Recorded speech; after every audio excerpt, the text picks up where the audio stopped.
ये आखिरी चरण का चुनाव और गाजीपुर का चुनाव यहां का उत्साह बता रहा है कि इंडिया गठबंधन और समाजवादी पार्टी के प्रत्याशी अफजाल अंसारी साहब न केवल जीत करके जा रहे हैं बल्कि रिकॉर्ड मतों से इस बार जीतेंगे। जहां गाजीपुर अपनी बुलंद आवाज से और अपने समर्थन से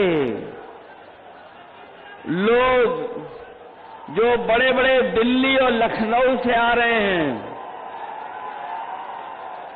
गाजीपुर के लोगों के उत्साह के सामने और समाजवादी पार्टी के समर्थन के सामने वो थर्रा रहे हैं। उन्हें समझ में नहीं आ रहा है कि रास्ता क्या निकलेगा।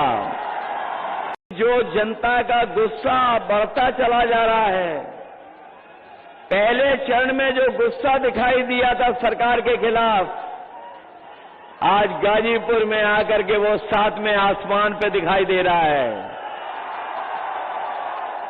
ये जो 400 पार वाली बात कह रहे थे, 400 पार, वो अब 400 हारने जा रहे हैं। ये 400 पार नहीं हो रहा इनसे,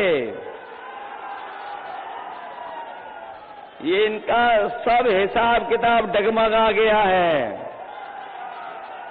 और अभी आपने देखा होगा कि जो बहुत बड़ी बड़ी बात कहते थे, इधर उनका आत्मविश्वास जो लड़खड़ाया है, उनका आत्मविश्वास जो लड़खड़ाया, उससे उनकी जबान भी लड़खड़ा गई है।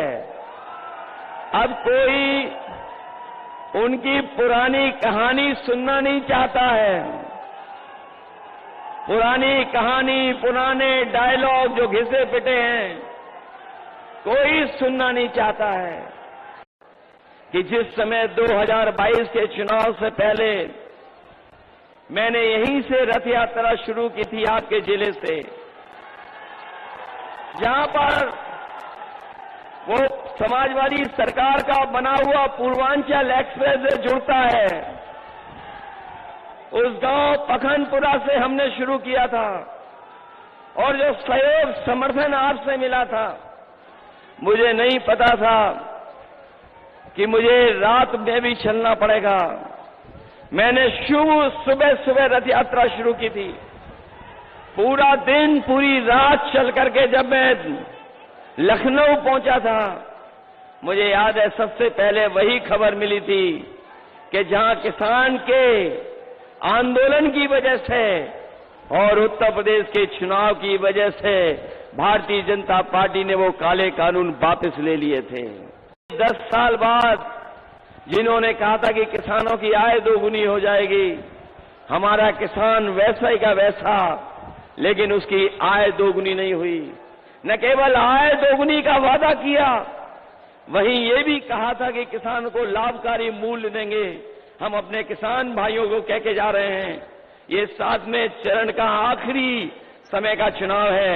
इंडिया गठबंधन और समाजवादी पार्टी ने तय किया है कि आने वाले समय में जब 4 जून को सरकार बनेगी, तो अपने किसानों का न केवल कर्जा माफ होगा, बल्कि साथ ही साथ अपने किसान और गरीबों को कानूनी अधिकार दिला करके उनकी फसल की कीमत को भी दिलाने का काम करेंगे और एमएसपी के लिए कानूनी अधिकार दिलाने का काम करेंगे।